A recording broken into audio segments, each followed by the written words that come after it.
les années 30, le patriotisme économique résonne comme un appel pour défendre les emplois, les industries nationales, afin de lutter contre le chômage. Le mécontentement est général. Le niveau de vie baisse nettement. Le chômage augmente. Entre les deux guerres, après la crise de 1929 qui paralyse l'économie et fait des millions de chômeurs aux États-Unis, les pays cherchent par tous les moyens à résister à la Grande Dépression. Les pays étrangers protègent leur industrie et leur commerce. L'allemand achète allemand. L'anglais achète anglais. Avec en France, un mot d'ordre. Faites travailler les chômeurs. Achetez français. Achetez toujours français. N'achetez que des produits français. Faites travailler les chômeurs. Après les 30 glorieuses, à l'heure des chocs pétroliers et du passage à la société de consommation, les encouragements à soutenir le savoir-faire français ressurgissent. Les Français préfèrent de plus en plus souvent acheter étrangers plutôt que français.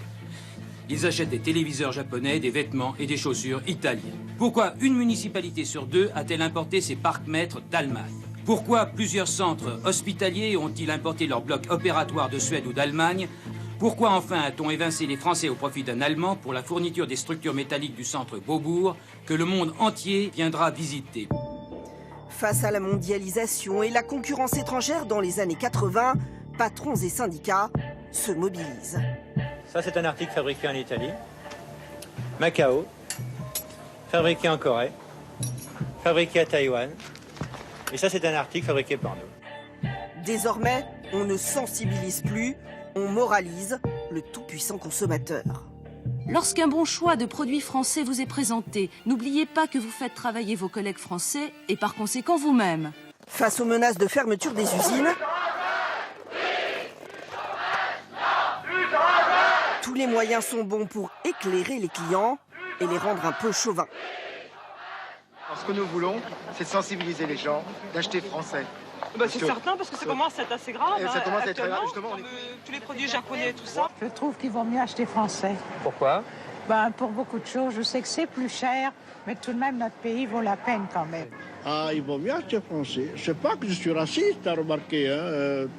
Toutes les chansons, comme ici, je vends des melons de France, des bananes de Martinique, de toutes les couleurs. Il faut un peu de tout pour faire un monde. Et oui, il faut un peu de tout pour faire un monde. Faut-il être protectionniste, Jean-Claude? Éloge du bleu, blanc, rouge qui s'invite sur les plateaux télé.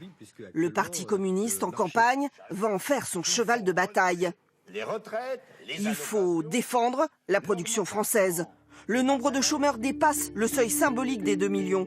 Le président Mitterrand lui-même y va de son couplet, aux accents patriotes. Dans votre manière de vivre, de consommer et même de voyager, vous devez préférer à qualité égale les productions françaises. Au début des années 90, avec la campagne Nos emplettes sont nos emplois. Bien sûr que je m'habille français.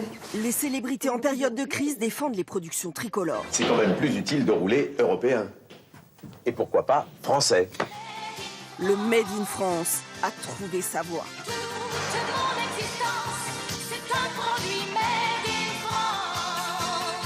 Lors des 2 dernières présidentielles, le Made in France s'invite aussi dans les débats. Acheter français. Produit en France. Patriotisme économique. Produire en France.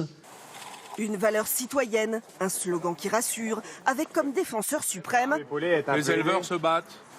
Le ministre du redressement productif et sa fameuse marinière. Le consommateur raisonne en citoyen et voit le nombre d'emplois qu'il préserve quand il utilise sa carte bleue. Et je dis souvent, le Made in France, c'est voter avec sa carte bleue. Désormais, certains sites, certaines entreprises utilisent ce label pour faire la différence, à grand renfort d'étiquettes tricolores ou de campagnes publicitaires. Alors que 2 tiers des Français se disent prêts à payer plus cher les produits fabriqués dans l'Hexagone, le semble trouver une nouvelle jeunesse.